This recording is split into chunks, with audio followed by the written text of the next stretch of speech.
त्याच्यामध्ये काय सत्यता आहे ही तपासलीच पाहिजे. याबद्दल वाद कसा असू शकतो?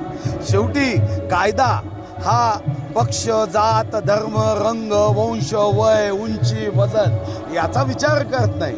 कायद्याच्या समोर बाजू सत्याची आहे की असत्याची आहे, बाजू कायद्याची आहे की गैरकायद्याची आहे, एवढंच तपासून मित्र भास्कर जाधव असं म्हणतात की शिंदेना डावळून भारतीय जनता पार्टी महानगरपालिकेच्या आणि इतर निवडणुकांना लढवते. असा आहे. काही लोकांचा हा एक नवीन धंदा झाला आहे, आग लावण्याचं काम करण्याचा.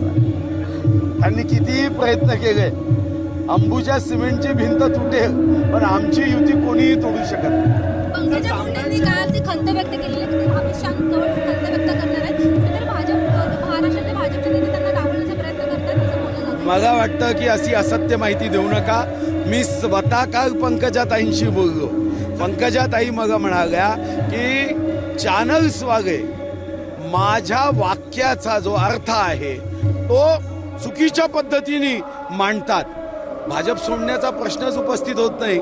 आणि आदरणीय बाळासाहेब थोरात म्हणाले की काँग्रेसचे दरवाजे उघडे आहे, त्या दरवाज्यातून पंकजाताई आत येणार नाही, पण काँग्रेसमध्ये ज्यांचा जीव गुदमरतोय ते मात्र या लोकशाहीच्या हवेमध्ये बाहेर येईल आणि परिवाराच्या छत्रातून बाहेर येऊन राष्ट्रभक्तांच्या पक्षामध्ये येईल. तर सामनाच्या आज रोखोक मधून आज हुकुमशाह स्टॅलिन याची तुलना पंतप्रधानांच्या सोबत केलेली आहे.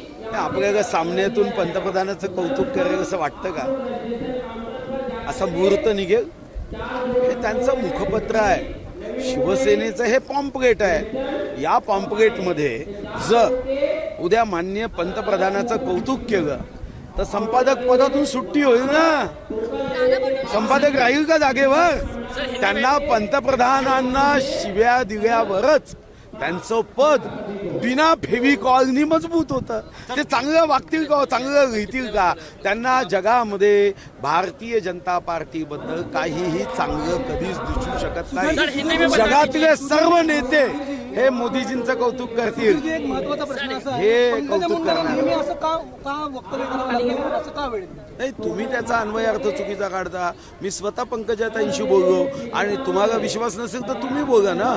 मी स्वतः पंकजाताईंशी बोललो. त्या म्हणाल्या की चॅनलवाले माझ्या जेव्हा मी भाषण देते तेव्हा त्याचा काहीतरी चुकीचा अन्वय अर्थ लावतात. अरे ज्या प्रेक्षकांमध्ये बोलले की तुम्ही वेगळा पक्ष स्थापन करा. तुम्ही पंकजाताईंशी बोलल्यावरच खरा अर्थ समजेल ना. म्हणाल्या की चॅनलवाले माझ्या जेव्हा मी भाषण देते तेव्हा त्याचा काहीतरी चुकीचा अन्वय अर्थ लावतात. अरे ज्या प्रेक्षकांमध्ये बोलले की तुम्ही वेगळा पक्ष स्थापन करा. तुम्ही पंकजाताईंशी बोलल्यावरच खरा अर्थ समजेल ना. त्याच्यावर तुम्ही भाष्य करणं, मी भाष्य करणं, मला वाटतं की यापेक्षा मी जसं तुम्हाला सांगितलं की मी व्यक्तिगत काल आणि माझी सवय आहे, मी व्यक्तिगत पंकजाताईंना फोन केला. पंकजाताई म्हणाली असं माझ्या मनात काही महायुतीमध्ये 151 प्लस घेऊन चालला तुम्ही, महापौर तुमचा होईल असं तुम्ही म्हणताय. शिंदेना काय मिळणार? सोबत आहे ना. शेवटी एकनाथ शिंदेजी आणि भारतीय जनता पार्टी आमच्या दोघांचा एकत्रच संकल्प आहे. या संकल्पामध्ये आमचा काही संकल्प आणि त्यांचा काही संकल्प असा नाही आहे. आणि मी तुमच्या माध्यमातून महाराष्ट्राच्या जनतेला सुद्धा आश्वस्त करतो, बिलकुल चिंता करू नका.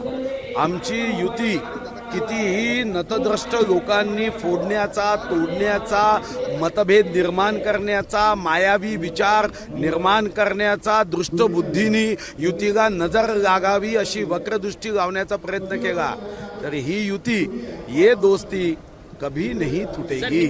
हम जिएंगे साथ में और लोक सेवा भी करेंगे साथ में. काही नतद्रष्ट लोकांच्या मनामध्ये शंका आहे, त्या शंका तशाच त्यांच्या मनात राहू द्या. मी जनतेला आवाहन करतो की तुमच्या मनात कधीच शंका निर्माण करू नका. हे असे विषारी विचार पेरणारे लोक आहे ज्यांच्या मनात आमच्या युतीबद्दल शंका आहे. भारतीय जनता पार्टी शिवसेनेची युती हे कितीही दृष्टबुद्धीने विचार करणारे लोक तोडण्याचा प्रयत्न केला.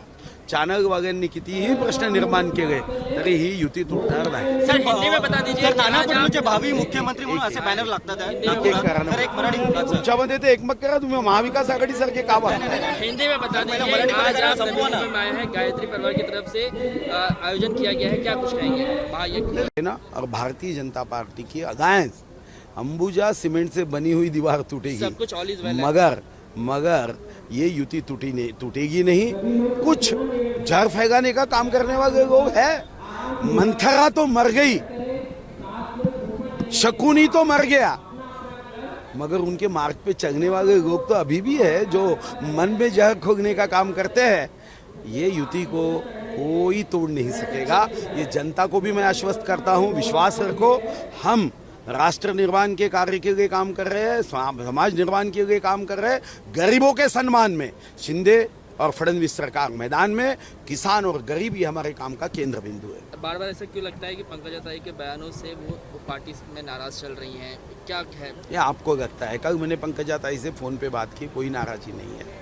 उन्होंने कहा कि जब मैं कुछ भाषण देती हूँ तो मेरे भाषण शब्दों को बड़े गलत तरीके से पेश किया जाता है। आपको विश्वास नहीं होगा मेरे बात पे तो आप पंकजा ताई को फ़ोन करके पूछ सकते हैं। मेरा एक अंतिम सवाल है, छगन भुजबल ये कह रहे हैं कि बीजेपी में ओबीसी नेताओं को जो है वो कहीं ना कहीं साइडलाइन किया जाता है। देखो, हमारे प्रदेश अध्यक्ष ओबीसी है, हमारे देश के प्रधानमंत्री ओबीसी है, राष्ट्रवादी के अध्यक्ष ओबीसी है क्या?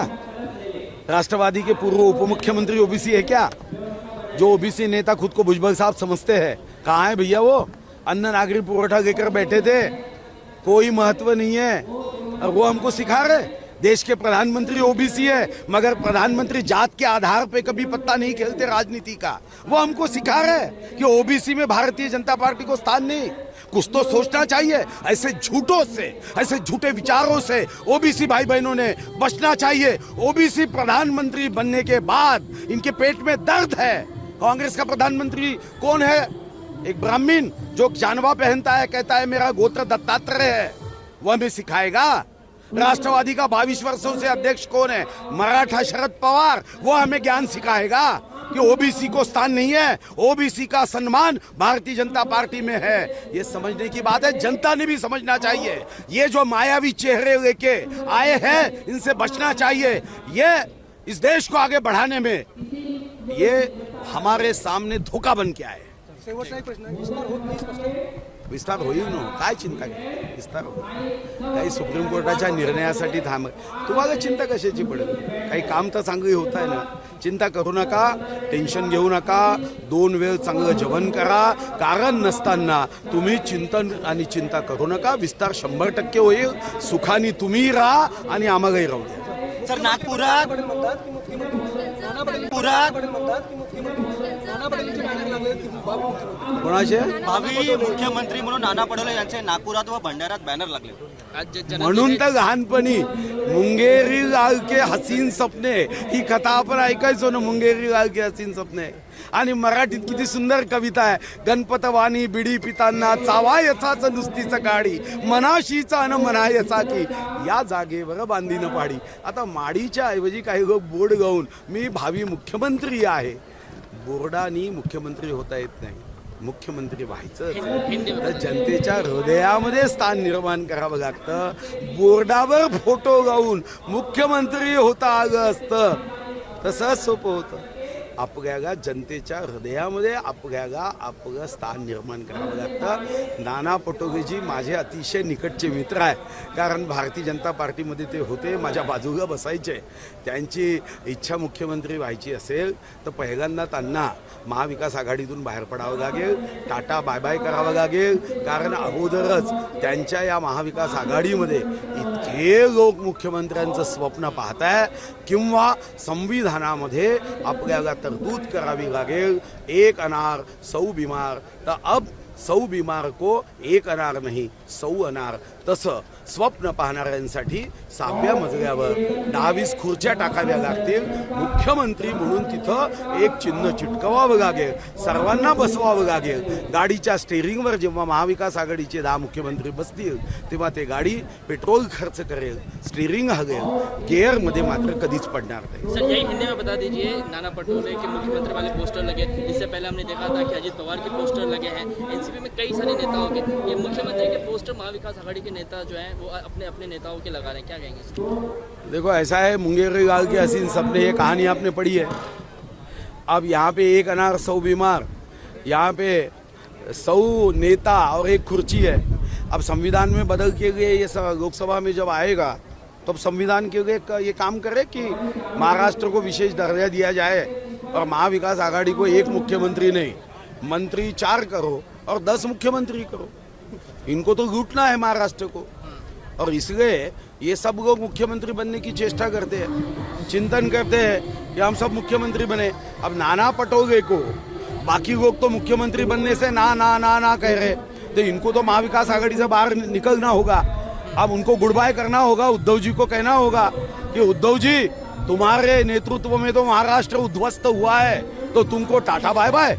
और अजित दादा को कहना होगा कि अब पवार नहीं वाले पोस्टर लगे, इससे पहले हमने देखा था कि अजित पवार के पोस्टर लगे हैं। एनसीपी में कई सारे नेताओं के, ये मुख्यमंत्री के पोस्टर महाविकास आघाड़ी के नेता जो हैं वो अपने अपने नेताओं के लगा रहे हैं, क्या कहेंगे इसको? देखो ऐसा है, मुंगेरी गाल के हसीन सपने, ये कहानी आपने पढ़ी है। अब यहाँ पे एक अनार 100 बीमार, यहाँ पे 100 नेता और एक कुर्सी है। अब संविधान में बदल के लिए ये लोकसभा में जब आएगा तब संविधान के लिए ये काम करे कि महाराष्ट्र को विशेष दर्जा दिया जाए और महाविकास आघाड़ी को एक मुख्यमंत्री नहीं, मंत्री 4 करो और 10 मुख्यमंत्री करो। इनको तो लूटना है महाराष्ट्र को, और इसलिए ये सब लोग मुख्यमंत्री बनने की चेष्टा करते हैं, चिंतन करते हैं कि हम सब मुख्यमंत्री बने। अब नाना पटोले को बाकी लोग तो मुख्यमंत्री बनने से ना ना ना ना कह रहे, तो इनको तो महाविकास आघाड़ी से बाहर निकलना होगा। अब उनको गुड बाय करना होगा, उद्धव जी को कहना होगा कि उद्धव जी तुम्हारे नेतृत्व में तो महाराष्ट्र उद्ध्वस्त हुआ है, तो तुमको टाटा बाय बाय।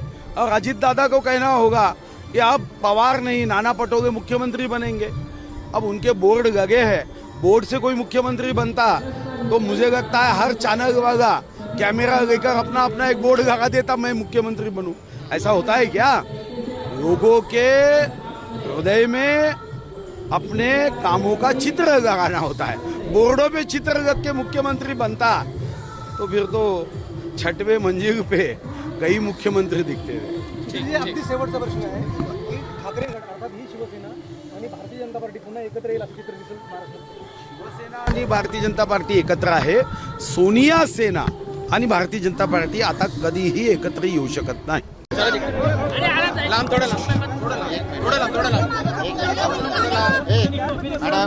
थोड़ा पीछे हो जाए।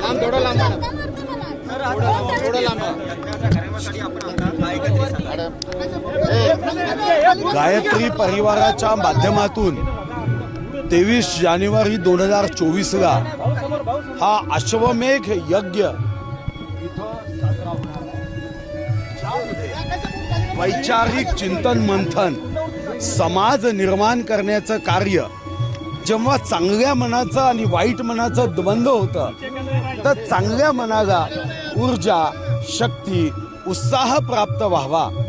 मैं और मेरा परिवार, बाकी सारी दुनिया बेकार, man is a social animal, इथून man is a selfish animal, हा जो आत्मकेंद्रित समाज या व्हॉट्सॲप युनिव्हर्सिटीच्या जगात होतो आहे, तेव्हा मात्र अशा विचाराची आवश्यकता आहे। जो विचार हा मनाला जिंकण्यासाठी व इतरांची सेवा करण्यासाठी ऊर्जा देईल, उत्साह देईल, असा हा एक यज्ञ इथं साजरा होणार आहे। यज्ञ म्हणजे कर्मकांड नव्हे, हा यज्ञ वैचारिक अधिष्ठानावर आधारित आहे। जे जे म्हणून वाईट आहे ते स्वाहा करायचं, जे जे चांगलं आहे ते ग्रहण करायचं। भाजपमध्ये ओबीसी नेत्यांना डावलले जातात, छगन भुजबळ म्हणतात विचार करायला हवा।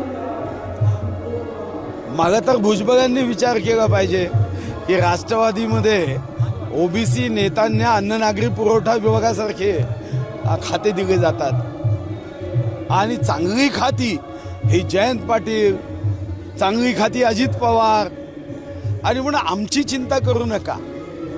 ओबीसी नेत्यांना भुजबळांच्या रूपाने काय दिलं, कधीतरी शांत डोक्याने विचार करा, मग भाजपची चिंता करा। ठाकरेंना प्रचंड सहानुभूती आहे, त्यामुळे मुंबई महानगरपालिकेवर ठाकरे गटाचा झेंडा फडकेल असा आत्मविश्वास अजित पवारांनी व्यक्त केला। अजून कोण विश्वास व्यक्त करणार? हा विश्वास कोण्या तटस्थ व्यक्तीने व्यक्त केला नाही, हा विश्वास कोण्या सायंटिस्टनी व्यक्त केला नाही, हा विश्वास एखाद्या प्रसिद्ध वैद्यकीय क्षेत्रात कार्य करणाऱ्या डॉक्टरनी केला नाही, हा विश्वास कोण्या इंजिनियरनी केला नाही।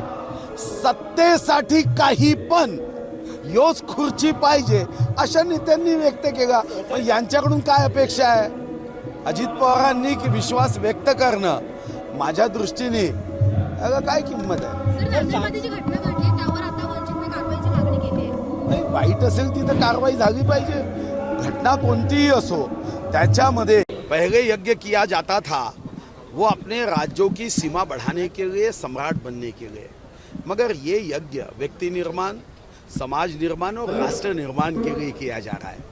जब अच्छा मन और बुरे मन का युद्ध होता है तो अच्छे मन को ऊर्जा और उत्साह इस यज्ञ में जब वैचारिक मंथन होता है, चिंतन होता है, इस मंथन और चिंतन से हमें अपने अच्छे मन को एक ऊर्जा मिलती है, उत्साह मिलता है. चाणक्य ने जो कहा था कि दुर्जनों के, दुर्जनता के इस राष्ट्र का जितना नुकसान नहीं हुआ उससे ज़्यादा नुकसान ये सज्जनों के निष्क्रियता से हुआ है.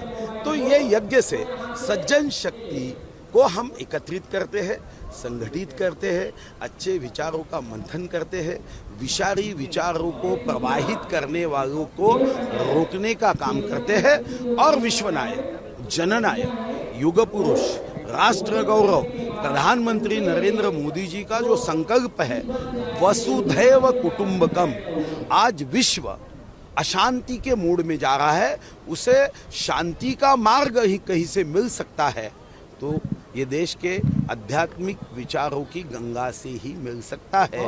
और इसलिए 23 जनवरी से इस देश के कन्याकुमारी से कश्मीर तक और कामरूप से कच्छ तक इस पुण्य भूमि से लोग, सभी जाति के, सभी धर्मों के, सभी समूह के, सभी वंश के लोग यहाँ आएंगे और इस आध्यात्मिक चिंतन के माध्यम से धर्म कोई भी हो, देश कोई भी हो, सूर्य एक है, धर्म कोई भी हो, विचार एक है, ये भाव से आगे बढ़ेंगे. विपक्षी पार्टियां ये कह रही हैं कि आप युति में तो हैं लेकिन कहीं ना कहीं एकनाथ शिंदे को साइडलाइन किया जा रहा है. तो बीजेपी 151 का जो टारगेट दे रही है वो अपनी स्ट्रेटेजी तैयार कर रही है, कहीं ना कहीं साइडलाइन किया जा रहा है. देखो, विपक्षी पार्टियों का काम ही है बुरा बोलना, बुरा कहना, इसलिए तो विपक्ष में गए ना.